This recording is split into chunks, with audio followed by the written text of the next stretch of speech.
Hello, నేను miss. రాజకీయాల్లో ఎప్పుడు ఏదైనా జరగచ్చు. ఇప్పుడు తాజాగా ఒకే వేదిక మీదకి తెలంగాణ ముఖ్యమంత్రి రేవంత్ రెడ్డి, మాజీ మంత్రి కేటీఆర్ కనిపించారు. ఎక్కడ? చెన్నై వేదికగా, తమిళనాడు వేదికగా కనిపించారు. అక్కడ ముఖ్యమంత్రి స్టాలిన్ ఏర్పాటు చేసినటువంటి అఖిలపక్ష సమావేశానికి హాజరయ్యారు. ఇండియా కూటమిలో ప్రధాన భాగస్వామిగా డిఎంకే పార్టీ ఉంది. ఆ పార్టీ ఆధ్వర్యంలో డీలిమిటేషన్ మీద అఖిలపక్ష సమావేశాన్ని ఏర్పాటు చేశారు. దానికి బీఆర్ఎస్ పార్టీ తరఫు నుంచి మాజీ మంత్రి కేటీఆర్ అటెండ్ అయ్యారు. ఇండియా కూటమిలో రాబోయేటువంటి రోజుల్లో భాగస్వామ్యం కావడానికి ఒక అడుగు ముందుకు పడిందా అనేటువంటి ఒక టాక్ ఇప్పుడు బయలుదేరింది. నిప్పు ఉప్పు లాంటి కేటీఆర్ అలాగే రేవంత్ రెడ్డి గారు ఆ వేదిక మీద అఖిలపక్ష సమావేశంలో అటెండ్ అయ్యారు. తెలంగాణ రాష్ట్రం నుంచి ఒకళ్ళు అధికార పక్షం నుంచి, మరొకళ్ళు ప్రతిపక్షం నుంచి. అధికార ప్రతిపక్షం రెండు ఒకే వేదిక మీద ఒకే డిమాండ్ చేస్తూ అటెండ్ అయినటువంటి మొట్టమొదటి కార్యక్రమం కింద మనం దీన్ని చూడొచ్చు. ఏంటి దీని లక్ష్యం అంటే, రాబోయేటువంటి రోజుల్లో దేశవ్యాప్తంగా నియోజకవర్గాల పునర్విభజన జరుగుతుంది. అది దక్షిణ భారతదేశానికి నష్టం కలిగించే విధంగా ఉంది అనేటువంటి అభిప్రాయాన్ని ఇప్పుడు స్టాలిన్ వినిపిస్తూ ఉన్నారు. దానికి కేటీఆర్ మొదటి నుంచి మద్దతు పలుకుతూ ఉన్నారు. కాంగ్రెస్ పార్టీ డీలిమిటేషన్ని వ్యతిరేకిస్తూ ఉంది. కులగణన అయిన తర్వాతనే ఏదైనా చేయండి అని చెప్పి కాంగ్రెస్ పార్టీ చెప్తోంది. అయితే దక్షిణ భారతదేశానికి బాగా నష్టం జరుగుతుందంటే అవును జరుగుతుందని చెప్పి జనాభా లెక్కలను బట్టి మనకు తెలుస్తుంది. జనాభా నియంత్రణలో భాగంగా కేంద్ర ప్రభుత్వం ప్రవేశపెట్టినటువంటి పథకాలు, కేంద్ర ప్రభుత్వం ఇచ్చినటువంటి ఆదేశం మేరకు దక్షిణ భారతదేశం కుటుంబ నియంత్రణను పాటించింది. ఉత్తర భారతదేశంలో ఉండేటువంటి జనం పాటించలేదు. దీంతో గత 20 సంవత్సరాల నుంచి దక్షిణ భారతదేశం కంటే కూడా ఉత్తర భారతదేశంలో ఉండేటువంటి జనాభా దాదాపుగా కొన్ని రెట్లు పెరిగింది.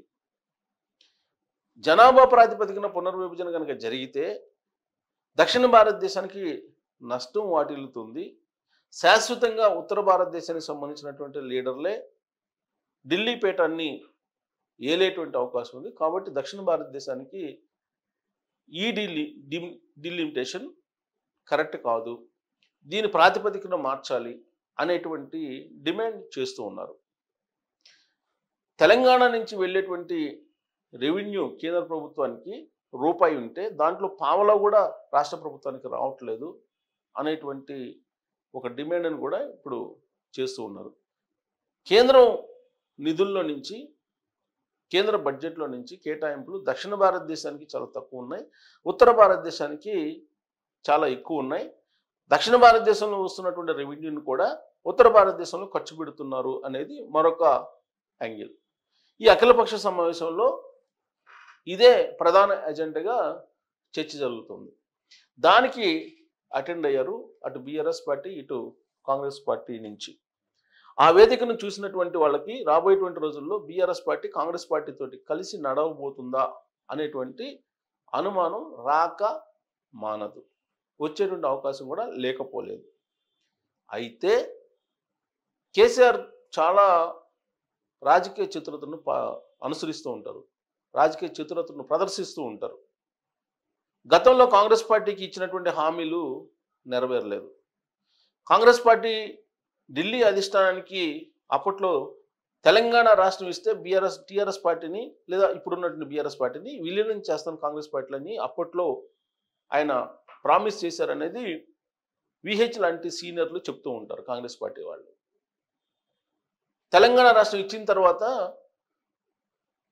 ఆయన మాట మార్చి కాంగ్రెస్ పార్టీనే నామరూపాలు లేకుండా చేసేటువంటి ప్రయత్నం చేశాడు. 10 సంవత్సరాల పాటు సీఎంగా ఉన్నారు. కాంగ్రెస్ పార్టీని టార్గెట్గా చేస్తూ తెలంగాణ ఇచ్చినటువంటి కాంగ్రెస్ పార్టీనే టార్గెట్గా చేశారు. కాబట్టి కేసీఆర్ని విశ్వసించే లీడర్గా కాంగ్రెస్ పార్టీ పరిగణించట్లేదు.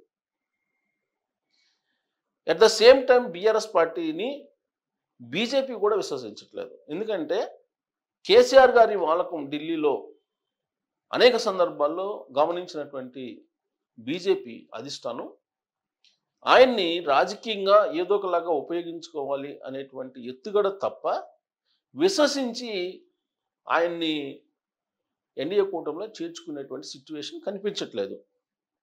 ఒకవేళ విశ్వసించి ఉంటే లోక్సభ ఎన్నికల సందర్భంగానే కేటీఆర్ గారు ప్రయత్నం చేశారు ఎన్డీఏలో భాగస్వామ్యం కావాలి అని. అది సాధ్యపడలేదు అనేది అన్ని పత్రికల్లో వచ్చింది.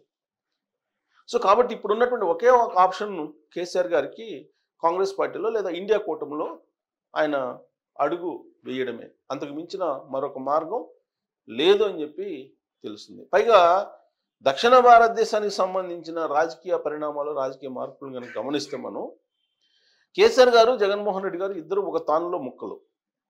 ఆ రెండు పార్టీలు వేరువేరుగా కనిపిస్తున్నప్పటికీ వాళ్ళ యొక్క అజెండా ఒకటే అనేది 2014 నుంచి 2024 వరకు మనం చూస్తే అర్థమవుతుంది. ప్రతిపక్ష నాయకులుగా వాళ్ళిద్దరు వ్యవహరిస్తున్న తీరును చూస్తే ఇప్పుడు కూడా అర్థమవుతుంది. కాబట్టి అటు తెలంగాణ, ఇటు ఆంధ్రప్రదేశ్ రెండు రాష్ట్రాల్లో అటు కేసీఆర్ కానీ లేదా జగన్మోహన్ రెడ్డి గారు కానీ సమాంతరంగా నిర్ణయాలు తీసుకుంటారు అనేది. కానీ ఇక్కడ అఖిలపక్ష సమావేశం సందర్భంగా జగన్మోహన్ రెడ్డి గారు ప్రజెన్స్ లేదు. అక్కడ వైఎస్ఆర్ కాంగ్రెస్ పార్టీ ప్రజెన్స్ లేదు అఖిలపక్ష సమావేశంలో. అదే సమయంలో ఆయన ప్రధానమంత్రి నరేంద్ర మోడీ గారికి లెటర్ రాశారు. డీలిమిటేషన్ అంటే నియోజకవర్గాల పునర్విభజనలో దక్షిణ భారతదేశానికి అన్యాయం జరగకుండా చూడాలి అనేటువంటి ఒక లెటరు నరేంద్ర మోడీ గారికి రాశారు. అంటే పరోక్షంగా అఖిలపక్షానికి సపోర్ట్ చేస్తున్నట్టే ఆ లెటర్ నరేంద్ర మోడీ గారికి రాసి తమిళనాడు సీఎం స్టాలిన్ పెట్టిన అఖిలపక్ష సమావేశాన్ని దూరంగా ఉన్నారు. కానీ ప్రత్యక్షంగా మద్దతు ఇచ్చారు కేసీఆర్ గారు. ఇదే తంతు గతంలో కూడా కొనసాగింది. పార్లమెంటు వేదికగా అటు రాజ్యసభలో ఇటు లోక్సభలో బీఆర్ఎస్ పార్టీ కానీ లేదా జగన్మోహన్ రెడ్డి గారు వైఎస్ఆర్ కాంగ్రెస్ పార్టీ కానీ పరోక్షంగా ప్రత్యక్షంగా మద్దతు ఇస్తూ వచ్చారు. కాకపోతే జనసేన, తెలుగుదేశం పార్టీ, బీజేపీ కూటమి అయిన తర్వాత కొంత మనకు దూరంగా కనిపిస్తున్నారు. కానీ బీజేపీ తోటి ఇప్పటికి కూడా వాళ్ళు టచ్లో ఉన్నారు. లేదంటే కేసీఆర్, కేటీఆర్ వీళ్ళు ఈ పార్టీకి అరెస్ట్ అయి ఉండేవాళ్ళు అనేటువంటిది ఒకటి వినిపిస్తూ ఉంది. సో ప్రస్తుతానికైతే కేసీఆర్ గారు రెండు పడవల మీద కాళ్ళు పెట్టినట్టు కనిపిస్తోంది. బీజేపీ ఒకవేళ తిరస్కరిస్తే ఇండియా కూటమిలో కలిసి నడవడానికి సిద్ధపడటానికి ఒక తొలి అడుగు పడింది అని చెప్పి చెప్పచ్చు అఖిలపక్ష వేదికను కనుక చూస్తే. దానికి కారణం ఏంటంటే కేటీఆర్ గారు అనేక సందర్భాల్లో చెప్పారు, ప్రాంతీయ పార్టీలు మనుగడ సాగించేటువంటి పరిస్థితి లేదు ఇప్పుడు దేశంలో. ఉంటే ఇండియా కూటమిలో, లేదంటే ఎన్డీఏ కూటమిలో ఉండాలి అనేటువంటిది ఆయన స్పష్టంగా మీడియా ముందే చెప్పారు. కాబట్టి ఏదో ఒక వేదికను బీఆర్ఎస్ పార్టీ చూసుకుంటుంది అనేది ఈ మీటింగ్ ద్వారా అర్థమవుతుంది. మరి కేసీఆర్ గారు లీడ్ చేస్తారా అని అంటే లీడ్ చేసేటువంటి పరిస్థితి ప్రస్తుతానికి లేదు. కారణం ఆయన మెడ మీద ఫోన్ ట్యాపింగ్ కేసు వేలాడుతోంది. ఈ రేస్ కేసు కేటీఆర్ మెడ మీద వేలాడుతోంది. అదనంగా కాళేశ్వరం, విద్యుత్ ఒప్పందాల కేసులు ఇవన్నీ కూడా ఉన్నాయి. కాబట్టి ఇప్పుడు ఇండియా కూటమి నుంచి కూడా ఆయన లీడ్ చేసే పరిస్థితి కనిపించట్లా. తెలంగాణలో మళ్ళీ అధికారంలోకి రావాలి అనేటువంటి కాన్సెప్ట్ తోటి కాంగ్రెస్ పార్టీని ఉపయోగించుకునేటువంటి ఎత్తుగడ ఆయన వేసినట్టు మనకు అర్థమవుతుంది. ఆంధ్రప్రదేశ్లో కూడా రాబోయేటువంటి రోజుల్లో వైఎస్ఆర్ కాంగ్రెస్ పార్టీతోటి అడుగు వేస్తేనే అక్కడ ఆ పార్టీకి ఉనికి ఉండేటువంటి అవకాశం ఉంది, లేదంటే లేదు. అందుకే అటు జగన్మోహన్ రెడ్డి గారు, ఇటు కేసీఆర్ గారు ఇద్దరు వ్యూహాత్మకంగా ఒకళ్ళేమో డైరెక్ట్గా, ఇంకొకళ్ళేమో ఇండైరెక్ట్గా కాంగ్రెస్ పార్టీతోటి కలిసి నడవడానికి సిద్ధపడుతున్నట్టు అఖిలపక్ష సమావేశాన్ని చూస్తే మనకు కొంత అవగాహన కలుగుతుంది.